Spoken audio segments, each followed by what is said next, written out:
Leaked security footage has just stirred the internet after it allegedly showed Jim Jones and T.I. Anybody don't like it, come see the king, and we gonna start pulling up on 50 Cent backstage at a concert, following weeks of subtle shots, online tension, and quiet hostility brewing behind the scenes. Yeah, I just seen the Breakfast Club. Jimmy popping on. Now, anyone who has followed 50 Cent for years knows one thing for sure. He doesn't fold under pressure. His interviews, his history, and his reputation have made that crystal clear. But even longtime fans didn't expect things to escalate to this level. Interview with 50. For the younger audience, we had like a rap battle thing at one time. So let's slow it down and break this story apart. Because the situation between 50 Cent, Jim Jones, and T.I. is not just about a supposed backstage confrontation. This story stretches back nearly 2 decades, built on competition, ego, loyalty, and the never-ending politics of hip-hop. What you did, so we was having interior problems at Dipset. For almost 20 years, these 3 men have been circling each other in different ways. Sometimes trading lyrical shots in music, sometimes throwing subtle jabs through interviews, sometimes clowning each other with memes or business moves. But one thing remained constant. It never became physical. I knew that we was like not on the same page. Right. So when me and you were battling during our music thing, you got members of Dipset to come. To understand why this tension has lasted so long, we have to rewind to where everything truly started. Back in the mid-2000s, New York hip-hop was in the middle of a power struggle. 2 dominant crews were fighting for the throne. On one side stood GUnit, led by the unstoppable force that was 50 Cent, a rapper who had taken over radio, mixtapes, and street credibility all at once. On the other side was Dipset, led by Cameron, with Jim Jones standing firmly beside him as one of the crew's loudest and most loyal soldiers. I celebrate you. Yes, sir. But if you get a chance, you hear me? You hear me, Kevin? I'm listening to you. Yeah, I'm listening to you. If you get a chance. This wasn't just music competition. This was about dominance. Who really ran New York? Who moved the most units? Who had the streets behind them? The tension between these camps was thick, and everyone in the industry could feel it. At the time, 50 Cent openly criticized Cameron over Dipset's deal with Coach Records, mocking the situation and suggesting the group was becoming irrelevant. Jim Jones wasn't directly in the crosshairs yet, but the hostility between the camps was undeniable. You bring his on out here and get this smoke. Oh, Jesus. Please tell 50 Cent, get his hit records and come. Then 2007 happened, and 50 Cent made a move that completely changed the dynamic. While still locked in his feud with Cameron, 50 Cent invited Jim Jones and Jules Santana, Cameron's own Dipset brothers, onto the stage during one of his concerts as surprise guests. All full-fledged with the South. I want him to see what the... At first glance, it might have looked like a peace gesture, but it wasn't. It was a calculated chess move. Years later, 50 Cent himself admitted that the entire moment was intentional.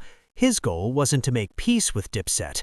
His goal was to destabilize the crew from the inside. Listen, hey, I'm the king below the Mason-Dixon line, king of the South. I speak for all of the Southern... He wanted Cameron to look around at his own team and start asking a dangerous question.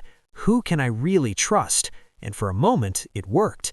The internal damage within Dipset was real. New York been saying under their breath about us and having little slick comments about us, thinking it's all slow down here, but they want to come down here. Jim Jones tried to downplay it publicly at the time, but years later he described the move as devious. In interviews, Jones explained that Dipset had already been dealing with internal issues behind the scenes. The public didn't know about those problems, but somehow 50 Cent saw the cracks and exploited them. According to Jones, 50 Cent managed to convince Dipset members to cross the line and appear on his side during the feud. That moment planted a seed, and that seed never stopped growing. From that point forward, Jim Jones understood something about 50 Cent. 50 wasn't just trying to win rap beefs, he was trying to dismantle entire crews from the inside, and Jim Jones never forgot it. But while all of this drama was unfolding in New York, another conflict was quietly brewing hundreds of miles south. Between 2004 and 2007, 50 Cent began taking shots at T.I. The tension revolved around T.I.'s federal gun charges. 50 questioned T.I.'s toughness and suggested that his legal outcome meant he had gotten off easy. Clubs, but then they want to kick it like we substandard when they get. He even referenced it in lyrics, sarcastically saying things like, "You so tough." It was clear that 50 didn't respect the way T.I. handled his legal situation. T.I. didn't respond right away. He stayed silent. Everybody don't like it. Come see the king. And we're going to start with 50. And if he don't want to do it, then we're going to go pick somebody. But the disrespect was not forgotten. It sat there for years. So by the end of the 2000s, 50 Cent had tension brewing on two separate fronts. With Jim Jones, it was about loyalty, betrayal, and crew politics. With T.I., it was about respect, street credibility, and public image. Both rivalries were born out of the ego-driven culture of mid-2000s hip-hop, and both quietly simmered for more than a decade before boiling back to the surface. Just in the Breakfast Club, Jimmy popping all that bullshit. I be seeing you, Jimmy. But here's the key detail people often miss. Despite all the tension, all the insults, all the trolling, and all the public embarrassment attempts, none of it ever turned physical. Not then, not now. The title of this video might suggest that Jim Jones and T.I. jumped 50 Cent backstage. We Gucci boo-boo here in the Gucci store. We Gucci boo. But that never actually happened. What did happen, however, was something almost just as intense. A long-running war of words, mind games, and public humiliation attempts. And as the years went on, the situation only became messier, because eventually this story would take a completely unexpected turn, one involving a federal courtroom, Tekashi 6ix9ine's RICO trial, and a snitching narrative that exploded across social media. And once that happened, the feud between 50 Cent and Jim Jones entered an entirely new chapter. He didn't pick up the phone, he didn't book the venue, he didn't show up with 20 records ready for battle. And that silence, that refusal, became the spark that set everything off. Because when 2026 arrived, the situation between 50 Cent, Jim Jones, and T.I. didn't just continue simmering, it exploded. If the previous decade had been a slow burn, early 2026 was gasoline poured directly onto the fire. Both rivalries, 50 Cent versus Jim Jones and 50 Cent versus T.I., erupted at the same time, creating one of the most chaotic stretches hip-hop had seen in years. And even though none of it turned physical, the sheer volume of shots, trolling, and public humiliation attempts, it felt like a full-blown war. So, let's start with Jim Jones. In December 2025, Jones appeared on his podcast and casually dismissed 50 Cent's documentary about Diddy, calling it a mockumentary. That single comment was enough. Whatever fragile truce might have existed between the two men shattered instantly. But instead of responding with insults or diss records, 50 Cent responded the way only he knows how, with calculated, strategic humiliation. First came the audio leak. 50 posted recordings allegedly from Jim Jones' landlord, claiming Jones had failed to pay rent on his Bronx podcast studio.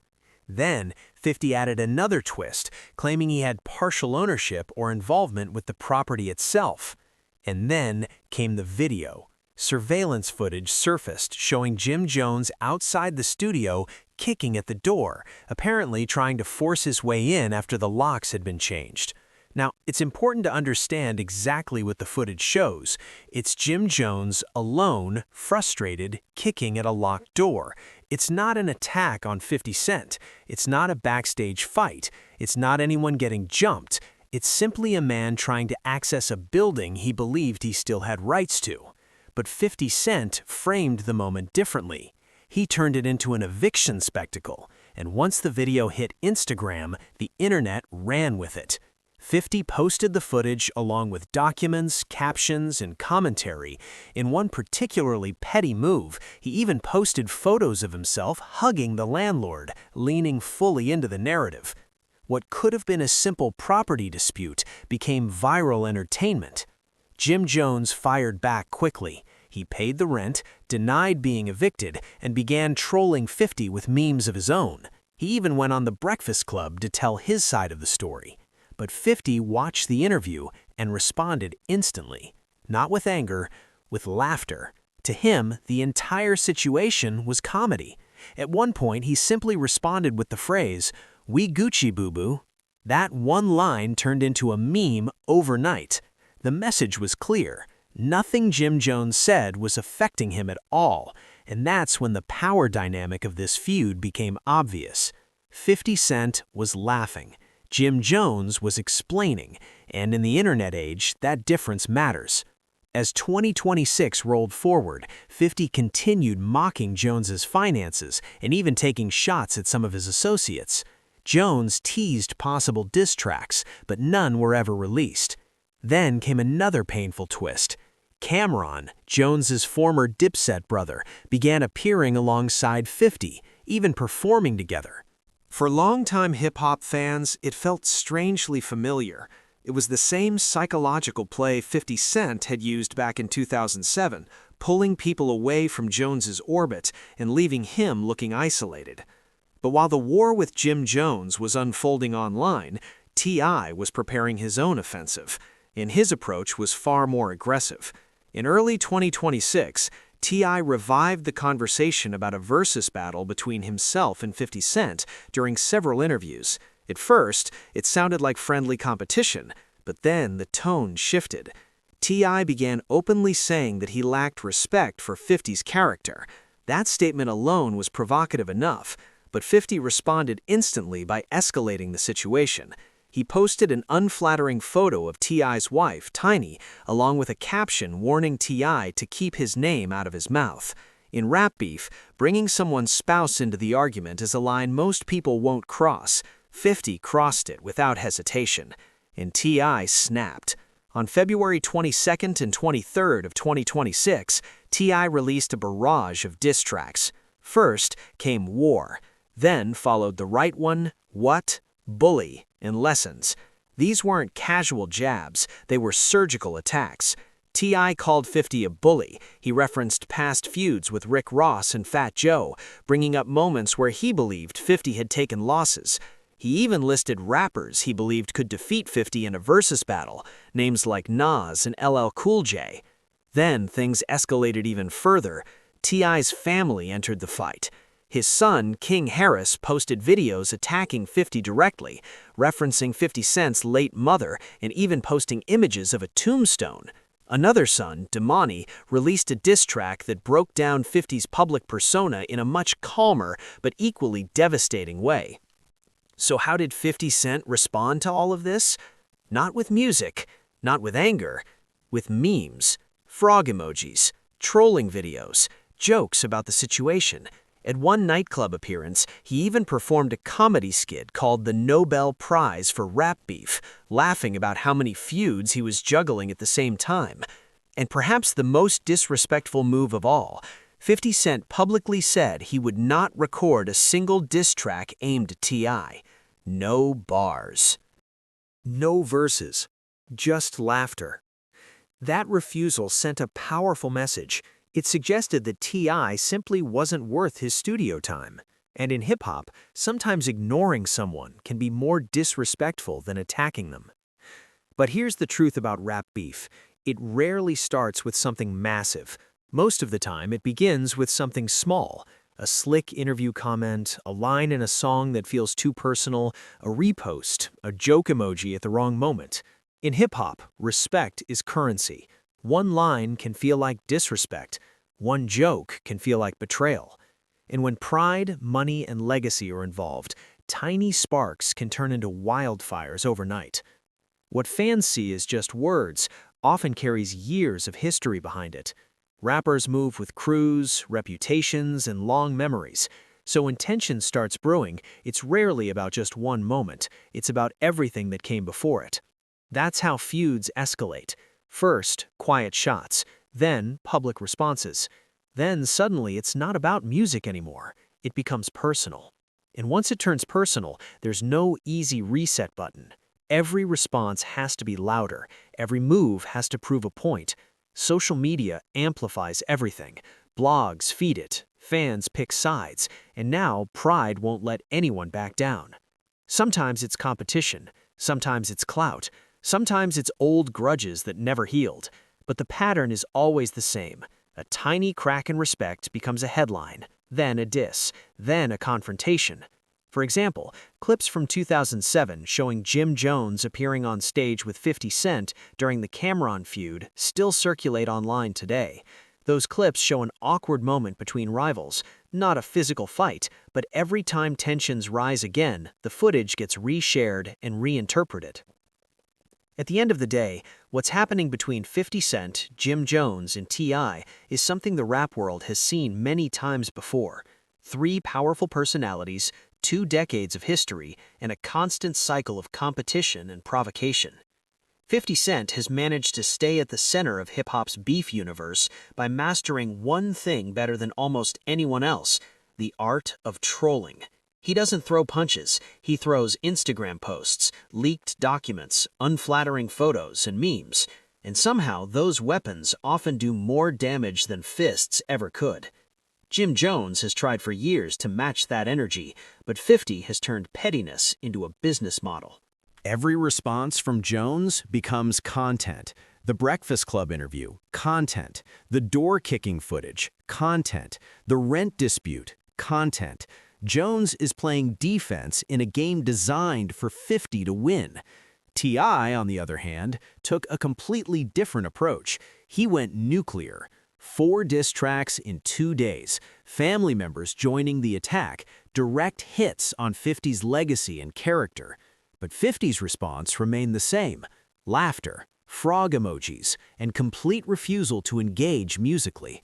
Ironically, that refusal may have been the most disrespectful move of all, because it told the world one thing: you're not worth my time. Interestingly, T.I. himself later admitted that his relationship with 50 Cent isn't purely hostile. He even mentioned that the two had worked together professionally as executive producers on a television project outside the Power universe. In one candid moment, he described their dynamic like this: "Me and 50 cool. I'm the only one who isn't offended by his bold approach, and he isn't offended by mine." That single sentence might be the most honest explanation of this entire saga. 2 men who play rough, 2 men who understand the game, and 2 men who know exactly where they stand. So while headlines scream about backstage attacks and jumping rumors, the reality is much simpler. This is what rappers have always done: compete, provoke, and perform their rivalries for the world to watch. But make no mistake, the tension between 50 Cent, Jim Jones, and T.I. is very real. And if history tells us anything, this story is far from over. So the real question is, if this feud keeps escalating, how far could it actually go? Let me know what you think in the comments, and if you enjoyed this breakdown, check out the next video on your screen.